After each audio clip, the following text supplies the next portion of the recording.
வாங்க ஒரு சிம்பிளான விஷயத்த பார்க்கலாம். வாங்க ரொம்ப முக்கியமான ஒரு கேள்வியோட இந்த அலசல ஆரம்பிக்கலாம். ஆர்டிஃபிஷியல் இன்டெலிஜென்ஸ் அதாவது ஏஐ உண்மையிலே நம்ம இந்திய ஐடி துறையை அழிக்கப் போகுதா? ஒரு பயங்கரமான பங்குச்சந்தை சரிவுக்கு பின்னாடி இருக்கிற உண்மை காரணங்களை இப்போ நாம தோண்டி எடுக்க போறோம். முதல்ல இந்த நம்பரை பாருங்க. 2,00,000 கோடி ரூபாய். சும்மா ஏதோ ஒரு நம்பர் இல்ல இது.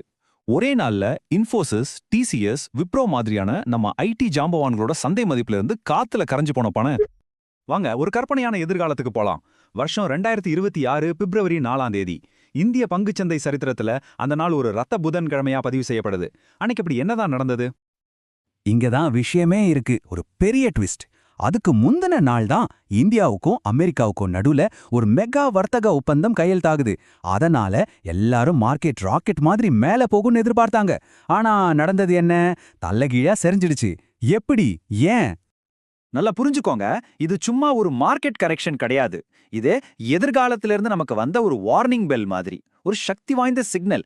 அந்த சிக்னல் என்ன சொல்லுது? சரி, அதைத்தான் நாம இப்போ விலாவாரியா பார்க்க போறோம். சரி, இந்த மர்மத்தோட முதல் முக்கியமான முடிச்சா வைக்கலாம் வாங்க. மார்க்கெட்டை உழுக்குன அந்த நீண்டகால பயத்துக்கு ஒரு பேர் இருக்கு. கிளாட். அது என்ன கிளாட்?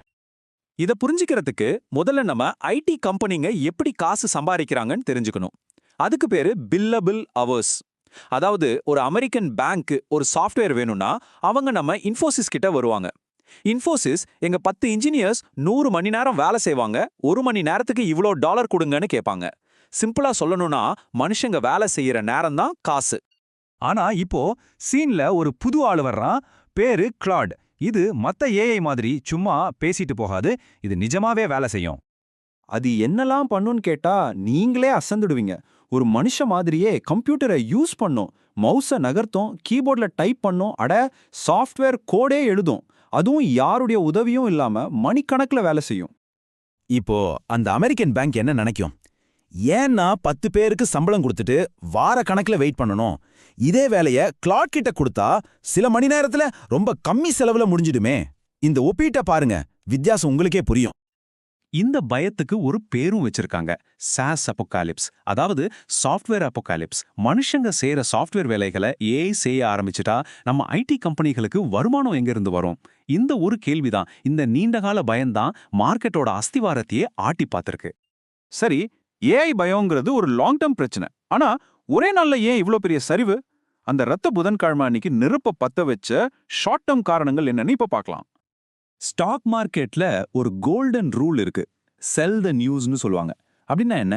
ஒரு நல்ல நியூஸ் வரப்போகுதுன்னு தெரிஞ்சா அதுக்கு முன்னாடியே ஸ்டாக்கை வாங்கி வச்சுக்குவாங்க.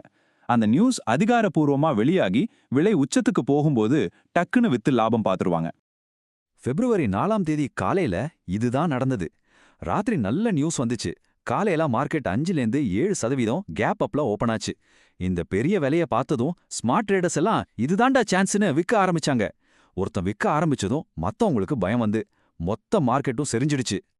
இதை இப்படி யோசிச்சு பாருங்க. மார்க்கெட்டிங்கிறது காத்து ரொம்ப அதிகமா அடிச்ச ஒரு பலூன் மாதிரி இருந்துச்சு. பல பங்குகள் ஏற்கனவே அதிக விலையில இருந்துச்சு. அதை வெடிக்க வைக்க ஒரு சின்ன ஊசி போதும். அந்த ஊசி தான் இந்த ஏஐ பற்றிய பயம். பலூன் வெடிச்சு செதறிடுச்சு. 2வது ஷார்ட் டர்ம் காரணம் கரன்சி. நம்ம ஐடி கம்பெனிகள் டாலர்ல சம்பாரிச்சு ரூபாயில செலவு பண்ணுவாங்க இல்லையா? அந்த ட்ரேட் டீல்னால நம்ம ரூபாயோட மதிப்பு திடீர்னு ஸ்ட்ராங் ஆகிடுச்சு. முன்னாடி ஒரு டாலருக்கு 85 ரூபாய் கிடைச்ச இடத்துல இப்ப 80 ரூபாய் தான் கிடைக்கும். யோசிச்சு பாருங்க, ஒரே வேலைக்கு கம்பெனிக்கு 5 ரூபாய் நஷ்டம். இதுவும் இன்வெஸ்டர்ஸை பயமுறுத்தி ஐடி பங்குகளை விற்க தூண்டியது. சரி, பிரச்சனையெல்லாம் பேசிட்டோம். இப்போ ரொம்ப ரொம்ப முக்கியமான கட்டத்துக்கு வருவோம். இந்திய ஐடி துறையோட எதிர்காலம் என்ன? மனுஷனும் மெஷினும் சேர்ந்து எப்படி பயணிக்க போறாங்க? இப்போ அந்த $1 மில்லியன் கேள்வி. அப்போ இந்திய ஐடி துறையோட கதை முடிஞ்சதா? இனிமே இன்ஜினியரிங் படிச்சா வேலை இல்லையா? பதில் கண்டிப்பா இல்ல. ஆனா ஒண்ணு மட்டும் நிச்சயம், இது பழைய முறையோட முடிவு. இனிமே நான் கோட் மட்டும் டைப் பண்ணுவேன்னு சொல்லிட்டு இருந்தா வேலை கிடைக்கிறது ரொம்ப கஷ்டம். ஏன்னா இனிமே கோட் டைப் பண்ற வேலைய கிளாட் மாதிரி ஏஐ பாத்துக்கும். அப்போ யாருக்கு வேலை இருக்கும்? ஏஐ மேனேஜருக்கு தான். அதாவது இந்த கிளாட் மாதிரி ஏஐ முகவர்கள் கிட்ட எப்படி சரியா வேலை வாங்குறது, அதை எப்படி வழிநடத்துறதுன்னு தெரிஞ்சவங்களுக்கு தான் இனிமேல் டிமாண்டு. அப்போ நம்ம ஐடி கம்பெனிகளும் சரி, ஊழியர்களும் சரி தப்பிக்க என்னதான் வழி? அவங்க எங்ககிட்ட இத்தனாயிரம் பேர் இருக்காங்கன்னு சொல்றத விட்டுட்டு எங்ககிட்ட உலகத்திலே பெஸ்ட் ஏஐ இருக்குன்னு சொல்ல ஆரம்பிக்கணும். ஏஐ கூட போட்டி போடாம அதை மேனேஜ் பண்ண கத்துக்கணும். சிம்பிள், அடாப்ட் பண்ணுங்க, இல்லனா காணாம போய்கிறீங்க. ஒன்னு ரொம்ப தெளிவா தெரியுது. ஞாபகம் இருக்கா? ஒரு காலத்துல போன் உலகத்தையே ஆண்ட நோக்கியா மாற்றம் வந்தப்போ ஏத்துக்கல, என்னாச்சு? அதே கதிதான் இந்த மாற்றத்தை ஏத்துக்காத நிறுவனங்களுக்கும் தனிநபர்களுக்கும் நடக்கும். ஸோ ஃப்ரெண்ட்ஸ், இந்த சரிவை ஒரு பேரழிவா பார்க்காதீங்க. இது ஒரு பெரிய ஷிஃப்ட், ஒரு புது யுகத்தோட ஆரம்பம். அதனால என் வேலை போயிடுமான்னு கேட்கறத விட்டுட்டு ஏஐனால தொடவே முடியாத வேலைகள் எது நீ யோசிக்க ஆரம்பிங்க. இத பத்தி நீங்க என்ன நினைக்கிறீங்க? மறக்காம சொல்லுங்க. இந்த அலசல் உங்களுக்கு ஒரு தெளிவை கொடுத்திருந்தா உங்க நண்பர்களுக்கும் ஷேர் பண்ணுங்க. நன்றி. இந்த வீடியோ உங்களுக்கு பிடிச்சிருந்ததுன்னா லைக் பண்ணுங்கள், ஷேர் பண்ணுங்கள், சப்ஸ்கிரைப் பண்ணுங்கள். தேங்க்யூ ஃபார் வாட்சிங்.